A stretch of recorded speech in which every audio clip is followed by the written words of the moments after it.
Okay, so this weekend I have mainly been playing the new Pro Evolution Soccer 2018, which came out a couple of days ago.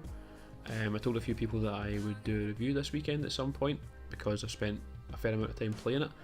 The main reason I bought it is because FIFA doesn't come out for 2 weeks and I'm bored with everything else, so I thought I would give this a whirl.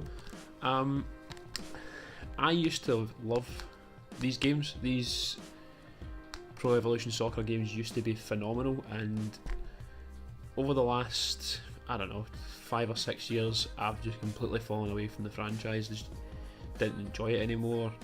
FIFA just got better and better, so steered more towards that. But I thought this year, I would give this a whirl. Just again out of boredom more than anything else. But you see how it stacks up against what FIFA 18 potentially could be. This is more a review of this game than a comparison. I'll do a proper comparison once FIFA comes out.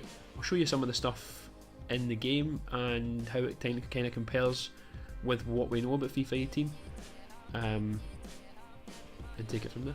In PES 2018, I'll take you through the Master League first, because this was the mode that built this franchise all those years ago when it started. I think we're 20 years in now. But yeah, I used to love playing Master League. It's changed a bit since my day. You now need to create a manager. It's the usual kind of customization that people are used to with this franchise. Everything's easily editable. It takes you through all the kind of usual stuff where you create a character and do all the daft hairstyles and things like that. Once you've done this and you create your manager, it then takes you into the option to, I don't know why people would not take the original Master League lineup. It kind of defeats the purpose of the mode for me. But yeah, so then you go through all the leagues. Again, the main problem that most people have with this game is they don't have franchises. So you start a league. I've picked Liverpool just to show you what it would look like for a properly licensed team, but they don't have many of the licenses for, I think they've only got Arsenal and Liverpool in the Premier League this season. The rest of them are your usual kind of man blue, man red. Yeah, it's the one thing that's been a kind of sticking point with many people for this game for years, I'd imagine. But yeah, once you get started, you kind of go through all the requirements. I mean, top 9 finish for Liverpool. That's I suppose that's not too unrealistic, but yeah. So once you get started, you go through the usual. You can find players to negotiate with. It's changed a little bit from Master League in previous years, where they deal with actual currencies. This is they're not really realistic transfer fees as well, because, like I said, its transfer market value is 20 million. But the main mode that I'm going to concentrate in this video is My Club. Now, this is the PES equivalent of Ultimate Team.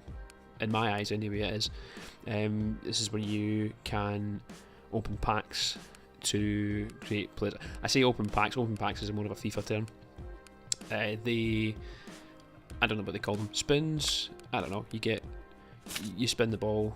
You get a player. You get Usain Bolt as a free add-on. So as you can imagine, everyone's using him at the start of the game because he's got 99 pace. One difference that this game does have that I do like is that players develop. As you notice here, guys like Bonucci and Bartra are a lot lower rated than they would be in the likes of FIFA. That's because they can develop as they play, so their stats will increase, which is something I think is quite good for a game mode like this. It kind of encourages you to keep playing games to let your players level up, kind of thing. So you've got all the kind of usual rewards as well. You get these coins for doing various things like playing games. The coins are like FIFA points in a sense. You can buy those, whereas the GP are the kind of game currency that you earn for playing. They have managers as well that you need to hire to get different formations. It's like the old formation cards you used to get in Ultimate Team. I quite like it. It encourages different play styles and different tactical aspects of the game. Now, this is how you sign players in the game. You can't just go out and pick a player. You need to go through an agent and then open a pack. And what I do like about this is it gives you the probabilities down the right hand side, so you can see the percentage chance you have of getting each level of player, with Black Ball being like the kind of highest rated you can get. Now, you can use the special agents to do it, or you can use scouts, and as you can see here, you get different scouts for different leagues, different teams, different positions. The idea behind this is you can combine them to get the type of player you want. You can also combine them to get the exact player you want if you're clever enough about it. So for example, you could pick Real Madrid, left wing, Portugal, you would get Ronaldo, that kind of thing. But it kind of narrows the field of a pack. So if you combine all those slots together, you then end up opening a pack, and it gets you a specific kind of player. And this was a black ball pack. This is a kind of bad example. It's just an example of the animation, really. Normally there would be the different tiers of balls going across the screen, and it stops on the one that you get. I quite like the animation. This was when I got Bonucci. This was just a reward for buying the game. I think everyone got a black ball player if you pre-ordered it. I didn't pre-order it, I just walked into a shop and got it. But so this is the game presentation, which I do like. I think for the licensed stuff like Anfield and Nou Camp, it is really good. Also, I mean, for the most part, this is the kind of major selling point of this game for me, is that it plays well. The long balls over the top seem to be the kind of OP passive choice this year. But yeah, this game, it looks good, it plays well, it's quite satisfying to score goals. Crosses and headers seem to be a wee bit OP in this game as well. And again, here's another example of a big long ball over the top to Usain Bolt, which is a kind of favoured tactic of choice in this game so far that I've seen from most people. But yeah, it's quite it rewards patient passing play and build up, and then the occasional big punt over the top to Usain Bolt. But again, there's a good example of the presentation there of the Nou Camp. If you've been in the tunnel of the Nou Camp, that's like that's exactly what it looks like. So when this game does actually have a license to use copyrighted material, it does a good job of it. Just there's not a lot of it in the game, which is kind of frustrating. So I say the gameplay kind of saves it. It does play really well. It's rewarding. It rewards good kind of patient passing play. As you can see here, I mean, the square ball across the middle of the 6-yard box is hardly the most. It's hardly the most difficult goal in the world, but just to give you a kind of brief overview of what it looks like. Now, the most frustrating thing about this game, for me, is this. Now, you're sitting watching what I watch in between games, or loading up the main menu. Look at this takes ages. This is a good, solid 30 seconds of just watching a loading screen and then system data. But this is probably one of the major sticking points in the game for me, is that it just takes ages in between games. A good few minutes just to get another one to load up.